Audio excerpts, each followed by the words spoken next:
De Centraal-Afrikaanse Republiek is een van de armste landen ter wereld en kent een lange en turbulente geschiedenis van gewelddadige conflicten en politieke instabiliteit.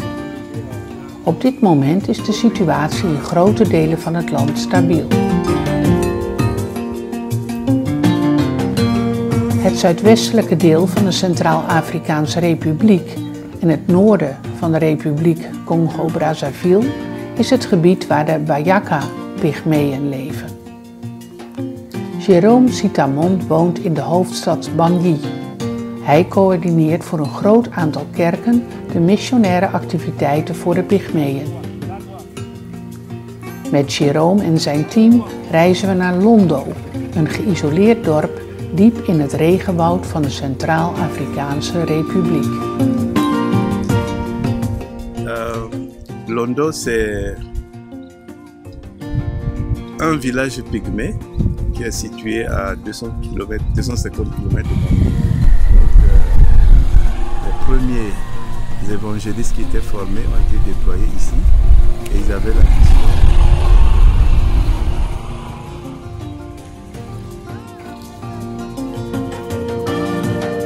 Londo, ça a toujours été un défi pour y arriver. C'était toujours difficile de partir un jour et d'arriver. Parce que, il n'y a pas de véritable route. C'est une piste des anciens forestiers qui exploitaient le bois ici, qui ont ouvert cette route plus de 20 ans. Donc il n'y a pas de travaux, c'est très difficile, l'état de la route est très difficile. On vient à pied ou à moto, et que ce soit à pied ou à moto, ce n'est pas toujours facile, mais on est obligé d'y aller.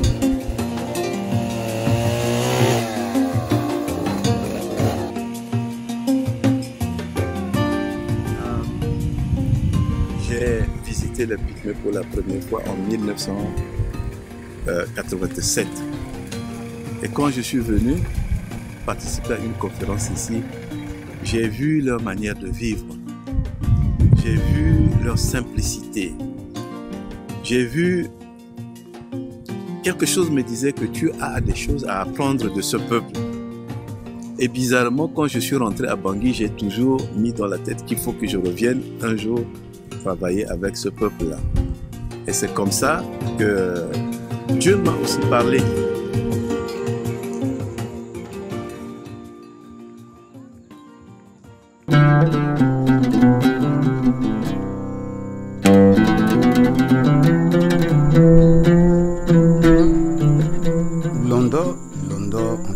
Londo, s'il faut repartir dans l'histoire, Londo, premièrement, c'était un petit campement qui finalement est devenu un grand village. Et dans notre jargon, nous avons toujours considéré Londo comme étant le Jérusalem des peuples autochtones pygmées Bayaka, puisque ici, tous viennent, quand ils viennent ici, ils repartent toujours avec le Seigneur. Et nous considérons Londo comme étant le village choisi par Dieu pour le salut des âmes pygmées. Londo, c'est un peu isolé des autres villages par rapport à sa position géographique et par rapport aussi aux difficultés de route qui font que Londo est quelque peu isolé des autres villages. La principale activité que j'ai eu à mener ici, c'était l'évangélisation. C'est-à-dire chercher des âmes pour Dieu. Et c'est ce que j'ai pu faire. J'ai eu aussi à former les serviteurs de Dieu, à encadrer par des enseignements théoriques et pratiques pour faire beaucoup de pygmées, de serviteurs de Dieu. Et c'est grâce à ce que j'ai pu faire que maintenant nous avons un certain nombre de serviteurs qui s'occupent maintenant des églises, que même si nous ne sommes pas là, mais ils sont capables maintenant de pouvoir diriger les églises avec leurs frères. Ça en français. Bon, pendant que j'ai passé tout mon temps ici à Londres, ce que j'ai vu comme changement, c'est que beaucoup de gens se sont donnés au Seigneur par rapport à ce qu'ils étaient dans le passé. Avant, ils ne connaissaient pas le Seigneur et maintenant, beaucoup se sont convertis et se sont donnés au Seigneur. C'est vraiment le principal changement que j'ai pu constater.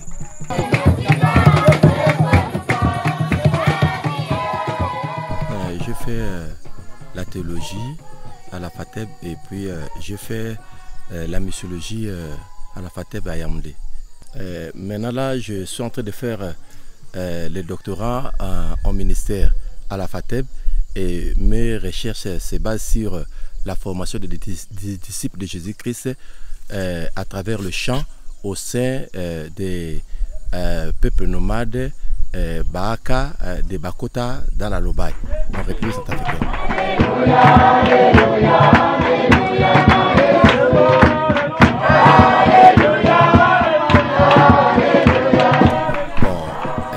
Quand Dieu m'a appelé au Congo Brazza, mon père spirituel, le professeur Komangé Léon, il m'a mené toujours auprès des pygmées et on travaillait à Bétou. Et après, quand il est reparti il est revenu en Centrafrique, il m'a laissé la charge de conduire l'église coopération évangélique au Congo. Et on a commencé à travailler ensemble avec eux. Et jusqu'à là, je continue toujours à travailler ensemble. C'est pour cela, même dans cette mission, j'étais obligé de partir parce qu'ils m'ont envoyé des messages qu'ils vont revenir pour me voir. Donc, Dieu m'a donné des fardeaux pour travailler avec eux. Donc, vraiment, ça me donne l'envie d'être parmi eux. Parce qu'ils sont les peuples marginalisés, les peuples négligés. Donc, dans mon souci, je le dis qu'en Dieu, il n'y a pas les Bantous, il n'y a pas de Pygmées, il n'y a pas de Blancs. Nous sommes rachetés par le sang de Jésus. C'est pour cela que quand je suis avec eux, nous mangeons ensemble, nous restons ensemble. Et je partage même mes biens. Vous voyez, quand on revient là-bas, ils sont venus, ils ont raclé tous mes habits, ils étaient joyeux. Donc, d'être parmi, que je sois parmi eux, quoi. Donc, si je suis parmi eux, je me sens aussi bien. Qu'être toujours dans la ville et tout ça là. Parce que c'est ce que Dieu m'a donné vraiment comme dans le cœur pour travailler. Donc, j'ai beaucoup travaillé au Congo. C'est London, quand je suis venu à la FATEB, c'est London qui me soutenait parce que c'est London qui envoyait les pasteurs formés pour aller soutenir l'œuvre que j'avais commencé au Congo Brazza. Et quand je suis arrivé à London, je disais oh merci Seigneur, parce que c'est grâce à London que les églises du Congo, les églises des Pygmées du Congo existent, parce que London m'a soutenu. Et quand j'étais arrivé là-bas, j'écoutais London. Je voyais que ça sera vraiment quelque chose vraiment, je peux dire, explosif. Mais quand je suis arrivé là-bas, j'étais ravi de joie. Parce qu'on a chanté avec le frère, on a mangé ensemble, on a dansé jusqu'au bout. Même pour retourner, les gens, d'autres pleuraient, même moi, il y avait des larmes. Parce que je voulais toujours rester avec eux. Mais comme les études m'obligent de retourner, j'étais obligé de retourner.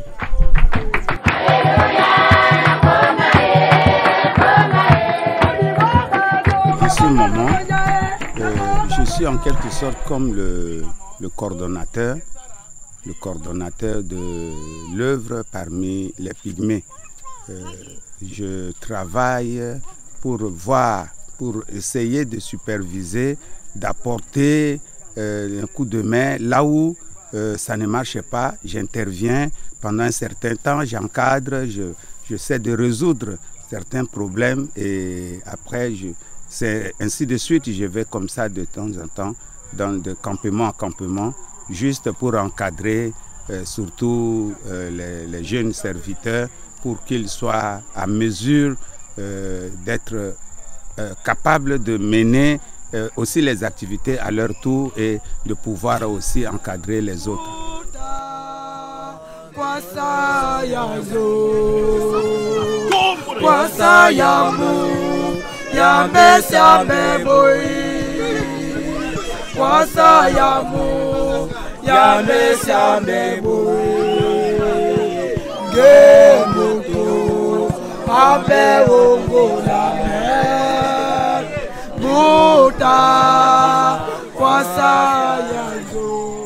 Mon espoir par rapport à Londo, c'est de voir Londo devenir un grand centre de formation de pygmées, un grand centre de formation de serviteurs pygmées.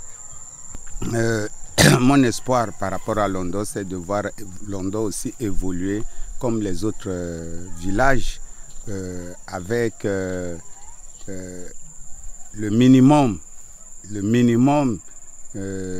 qu'il faut, de structures qu'il faut. Mon espoir, c'est d'avoir un centre de santé, avoir un centre d'éducation bien équipé et puis un centre de formation des serviteurs de Dieu. C'est mon espoir. Moi, quand je suis parmi mes frères pygmées, je suis vraiment dans la joie. Je me réjouis parce que ce sont des frères que j'aime et je voudrais aussi les voir comme moi-même, je les aime comme moi-même, si bien que dans mon cœur, j'ai vraiment envie de les voir avoir le même niveau de vie comme les autres peuples. C'est vraiment ce que j'ai à cœur par rapport à mes frères.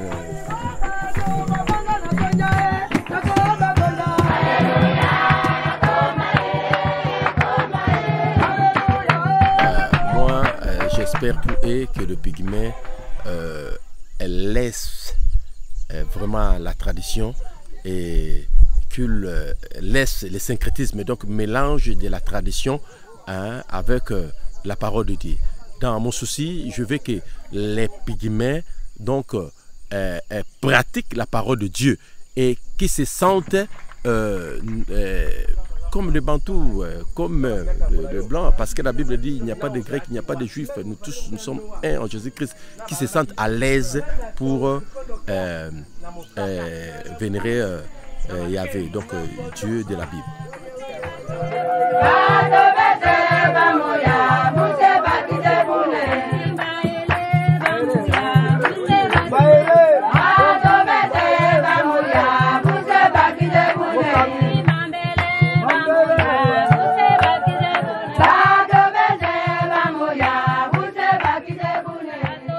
Mais nous avons seulement un seul Dieu, il n'y a pas d'autres dieux. C'est pour cela même dans le thème qu'on a développé à Londo, que notre Dieu, le Dieu créateur de cieux et la terre, il est jaloux. Il ne veut pas être comparé avec d'autres dieux. C'est pour cela, dans ma prière, est que les pygmées abandonnent les idoles, abandonnent l'idolâtrie et qu'ils reviennent à Yahvé, le véritable Dieu, le Dieu créateur de cieux et la terre. Parce qu'il y a beaucoup de pygmées qui pratiquent des idoles pour la chasse, pour la pêche, tout ça là.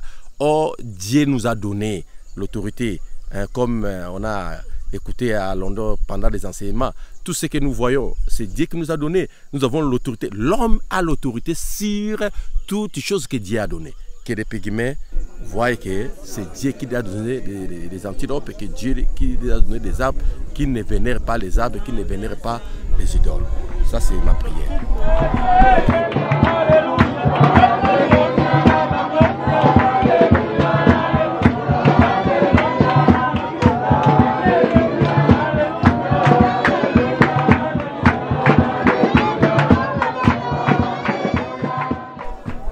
Maintenant là, j'ai initié une stratégie de formation de disciples auprès des peuples Baka par le chant.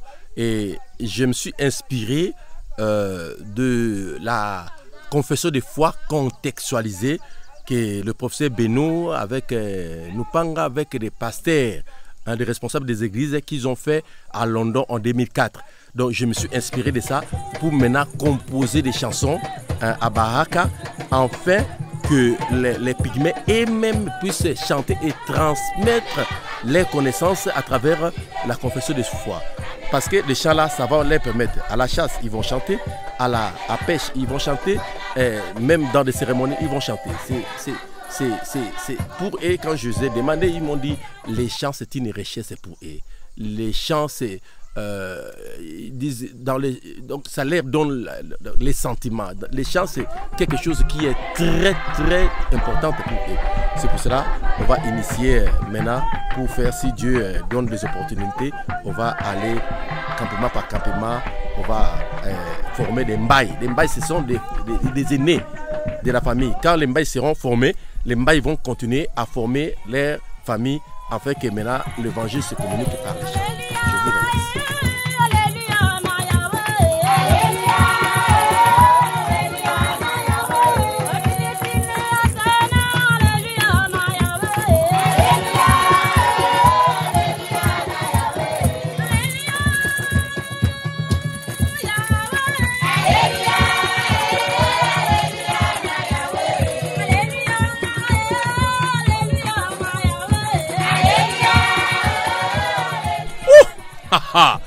Mais les pygmées dépensent des bantous.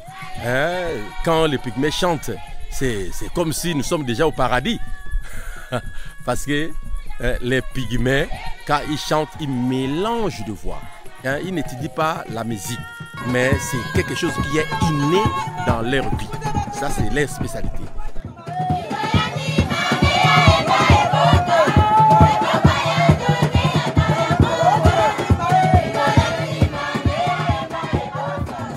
Une fois, j'étais en mission au nord de la RCA. Et pendant que je dormais, quelqu'un est venu me parler. Il m'a demandé, tu fais quel travail? J'ai dit, moi je suis professeur de français. Et la personne m'a dit, non, à partir d'aujourd'hui, je fais de toi un pilote. Et je n'ai pas la capacité de voler avec un avion. J'ai dit, tu vas être pilote. Je me suis réveillé. Et puis j'ai demandé au pasteur chez qui j'étais venu aider. Voilà ce que j'ai eu. Il est resté longtemps, il a dit, moi je pense que Dieu veut que tu laisses ton travail là pour conduire les gens au ciel. Et depuis ce temps, j'ai commencé à perdre l'amour de mon travail d'enseignant, que je faisais avec beaucoup de passion, avec beaucoup d'intérêt.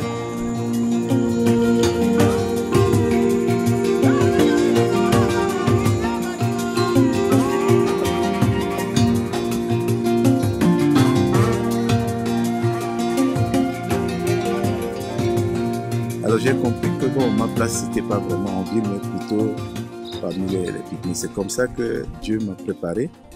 Et puis à un moment donné, j'ai décidé de tout abandonner et me mettre à la disposition de l'Église pour travailler pour les pygmées jusqu'à maintenant.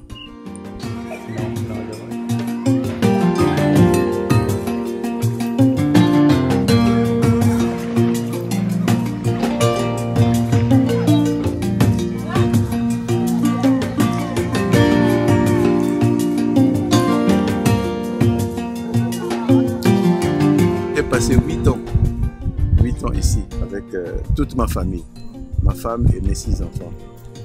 Et comme résultat, bon, on a aujourd'hui plus d'une centaine de pygmées qui peuvent lire, écrire dans leur langue et lire aussi dans la langue nationale, le sango. Parce que lorsque tu apprends à lire dans la langue des pygmées, automatiquement tu as l'orthographe de la langue sango, qui est notre langue nationale. Donc, une fois alphabétisé en Yaka, qui est la langue des pygmées, tu es en même temps alphabétisé en Sango. Donc aujourd'hui, c'est pas beaucoup, mais on a plus de nos chrétiens pygmées qui peuvent lire la Bible dans leur langue et lire aussi tout document utile sur la santé, sur les droits de l'homme. Ils peuvent le lire directement dans leur langue. Et ça, pour moi, c'est quelque chose, c'est notre modeste contribution.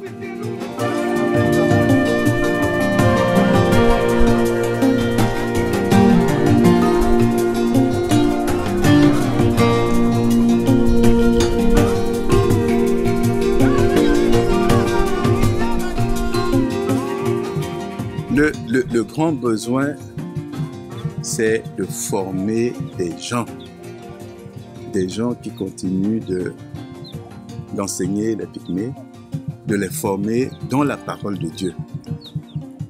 Il y a très peu de serviteurs de Dieu au niveau de Bangui qui acceptent de venir ici. Quand j'ai demandé à venir ici, les gens ont trouvé que j'étais fou. Comment je peux prendre ma femme, mes enfants, venir rester 8 ans dans la forêt? Donc il y a un besoin grand de serviteurs. Les gens refusent parce que ici, qui va les payer? À Bangui, les églises peuvent payer. Mais tu arrives ici, qui va te payer? Donc il y a un besoin en serviteurs. Et il y a un besoin aussi de développer des serviteurs autochtones. C'est-à-dire les gens comme les François, si on peut identifier un bon nombre et les former pour que eux qui sont obligés de vivre avec leurs parents toute leur vie, ils vont continuer à dispenser la parole de Dieu,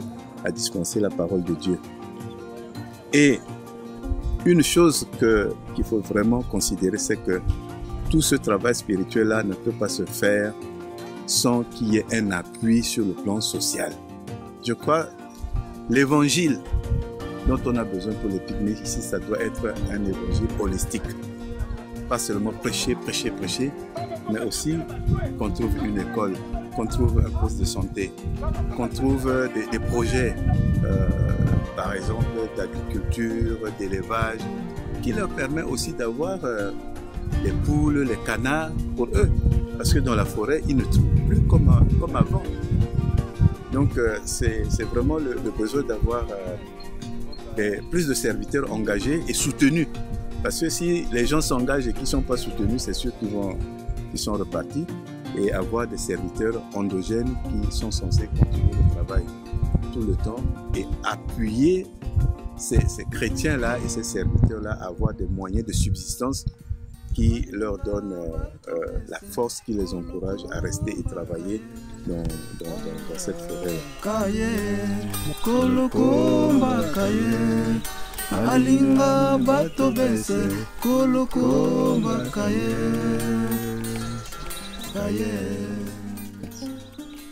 Ma prière, c'est d'avoir plus de collègues qui s'engagent. Ça, c'est fondamental. Parce que quand on s'engage comme serviteur parmi les pygmées, ce n'est pas seulement pour prêcher. On doit être en même temps un avocat pour défendre leurs droits vis-à-vis des Bantous qui toujours les harcèlent. Plus de serviteurs réellement engagés, pas des gens qui viennent avec des agendas cachés. Que Dieu envoie plus de serviteurs. Et au sein même des pygmées, qu'ils suscitent des serviteurs endogènes, c'est-à-dire des pygmées eux-mêmes qui peuvent être formés pour pouvoir continuer l'œuvre aussi longtemps que possible. Et que Dieu envoie aussi des gens qui viennent avec des projets concrets de développement, des projets sociaux qui les aident aussi à améliorer leurs conditions de vie. Parce que le Christ, il prêchait, mais il pouvait aussi multiplier les poissons et les pains et partager aux gens pour qu'ils aient la force. Donc, c'est ça vraiment ma prière. Et oui, c'est ça. Et aussi des partenaires, que Dieu nous envoie vraiment des partenaires qui viennent nous voir comme vous êtes venus nous voir.